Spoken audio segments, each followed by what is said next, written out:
Assalamualaikum warahmatullahi wabarakatuh. Perkenalkan, saya Ahmad Athar Lutfi, CGP Angkatan ke-10 dari SMA Negeri 1 Pare. Di video kali ini saya akan memaparkan demonstrasi kontekstual tentang visi misi guru penggerak modul 1.3.A.6. Untuk yang pertama, kita awali tentang inquiry apresiatif. Inquiry apresiatif merupakan cara untuk mengidentifikasi hal baik yang telah ada di sekolah dan mencari cara bagaimana hal tersebut dapat dipertahankan dan memunculkan strategi untuk mewujudkan perubahan ke arah yang lebih baik. Agar dapat menerapkan pendekatan inquiry apresiatif, maka hal yang dapat saya lakukan adalah dengan menerapkan metode Bagja. Metode Bagja terdiri dari B, A, G, J, dan A. B adalah buat pertanyaan utama, A ambil pelajaran, G gali mimpi, J jabarkan rencana, dan A atur eksekusi. Kita awali dari huruf B, maknanya adalah buat pertanyaan utama. Maksudnya, pada bagian ini berisi pertanyaan-pertanyaan untuk menentukan arah penelusuran. Ada A, ambil pelajaran. Maksudnya, memandu bagaimana pengalaman individu, kelompok atau komunitas lain yang akan dijadikan pembelajaran. Yang ketiga ada G, yaitu gali mimpi, merupakan narasi keadaan ideal jika prakarsa perubahan terwujud. Yang keempat ada J, yaitu jabarkan rencana.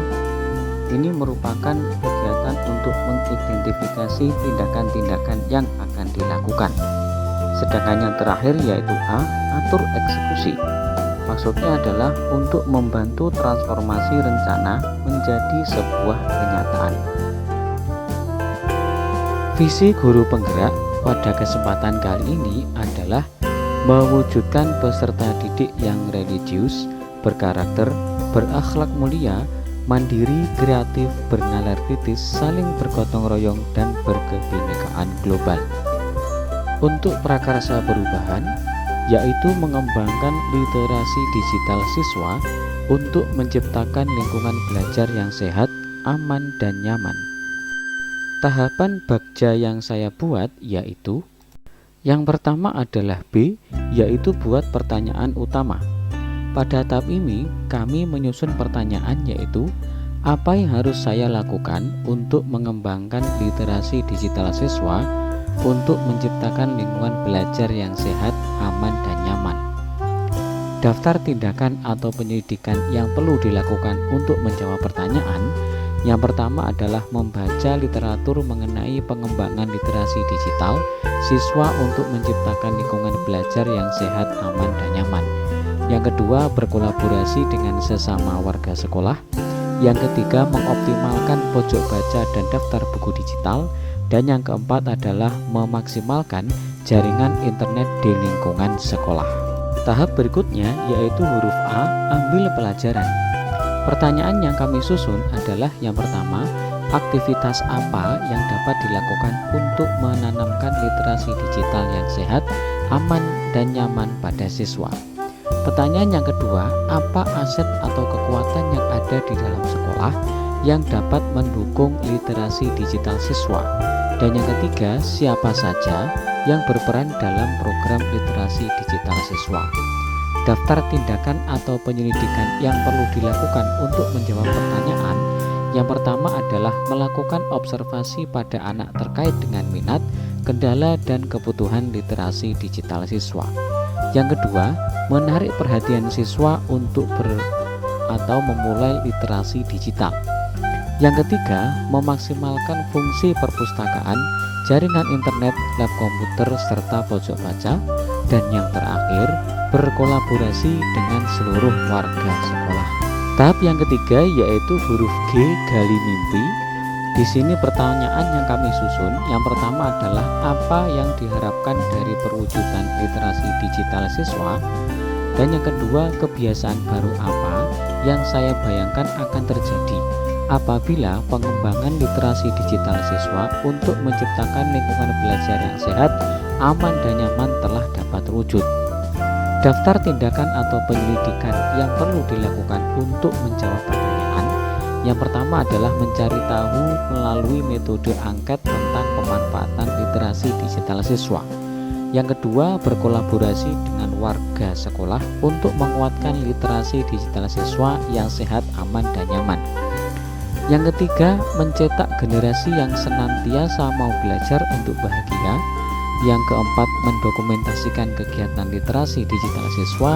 Dan yang kelima adalah membudayakan sadar literasi. Tahap yang keempat yaitu jabarkan rencana. Di sini pertanyaan yang kami susun adalah, apa langkah-langkah yang paling sederhana yang dapat saya lakukan untuk mengembangkan literasi digital siswa guna menciptakan lingkungan belajar yang sehat, aman, dan nyaman.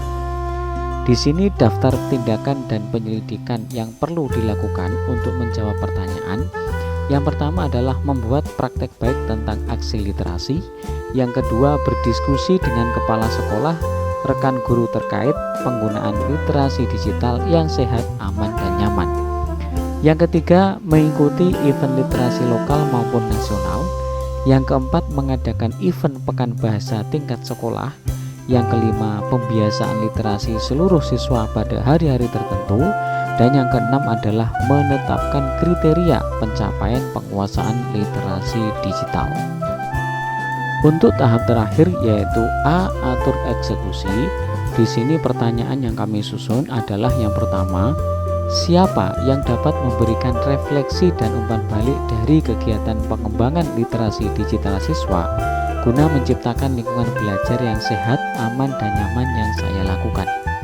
Yang kedua, siapa yang dapat mengarahkan penyusunan SOP kegiatan pengembangan literasi digital siswa guna menciptakan lingkungan belajar yang sehat, aman, dan nyaman yang saya lakukan.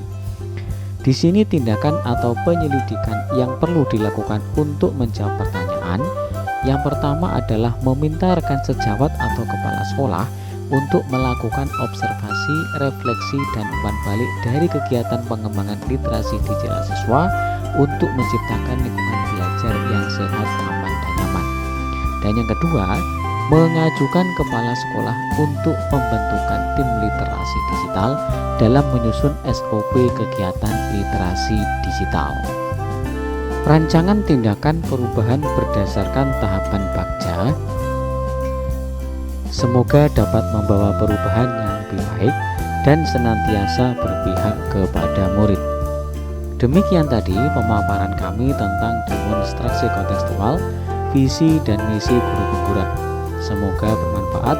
Wassalamualaikum warahmatullahi wabarakatuh.